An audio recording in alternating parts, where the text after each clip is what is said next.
Welcome, it's Alex here, and today we're gonna be taking a look at yet another Spider-Verse character from the Space Knight Venom Build-A-Figure wave, Cindy Moon, better known as Silk. I also got this figure from the same bundle as Electro for also $8, though without her scarf and unmasked head, as well as Space Venom's bath part. I have been wanting to have the 2020 fanboat Silk, but with this, that may have to be put on hold again indefinitely. I wouldn't entirely ditch that one because I still want me some unmasked Silk and her web spewing hand. Before we go deep into the review, I don't want to make myself sound stupid because I really have no connection to Cindy Moon's character whatsoever, so I went ahead and researched so that I may be able to introduce her to ya. Cindy is a Korean student also studying at Peter's school and was bitten right after Peter before the radioactive spider died. Yeah, so she's our Korean spider person in the Spider-Verse. South Korea represent! So unlike Miles, she's from the same universe as our OG Peter from 616. After that, she gained her powers the same as Peter's, except her webbings are organic. And then her family was approached by Ezekiel Sims, offering help and guidance so Cindy could control her newfound abilities, and was locked up by Ezekiel 6 years later to protect her from Morlun and the Inheritors, a family of vampires aside from Morbius from Spidey's Rogues Gallery. A little trivia about Cindy is that she has already appeared in the MCU, where she's classmates and decathlon teammates with Peter. Look it up!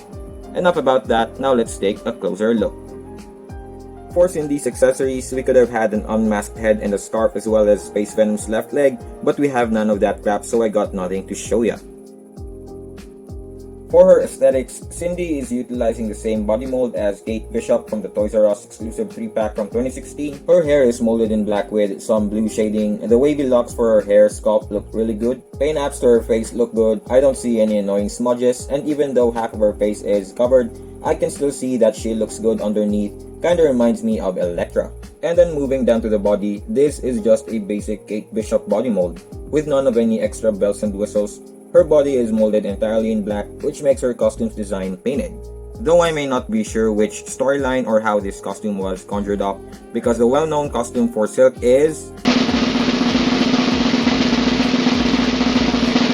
You guessed it, it's Spider Silk. Literally, I may be throwing stones and stuff about things that I don't know about Silk. Forgive me, I haven't really read any of her comics, but I hope we get to see her in that costume in Marvel Legends form someday. Looking at the paint apps here at the front, it looks okay to me, I don't see nothing wrong.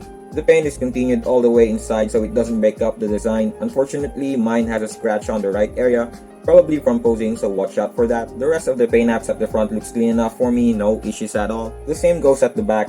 Paint is continued all the way inside, and this is also clean enough for me as well. The paint on her right bicep is perfectly normal, only a little fuzzy. And moving on to this side, though the paint is much sharper and not as fuzzy, it's kinda discolored in yellowish gray, but not really a big deal for me. The two fingers of each fist are painted in red. Her costume's design continues all the way down to her hips. Legs are just nothing but black. Paint returns again to her feet, and then some peg holes at the bottom of the feet. Now, I'm not really big when it comes to paint app issues so long as they are minor factory imperfections and just minimal. So when you see something that needs to be pointed out and I didn't notice, it's not that I'm lazy, I just don't really care. Now for Cindy's articulation, her head can look far down. Going up is hindered by the hair. Of course, it can rotate. Tilts for a little bit of attitude. Her head is sitting on a hinge and ball peg. Her arms can rotate, can raise this high. Single jointed elbows. Her wrist can hinge up and down, and also swivels.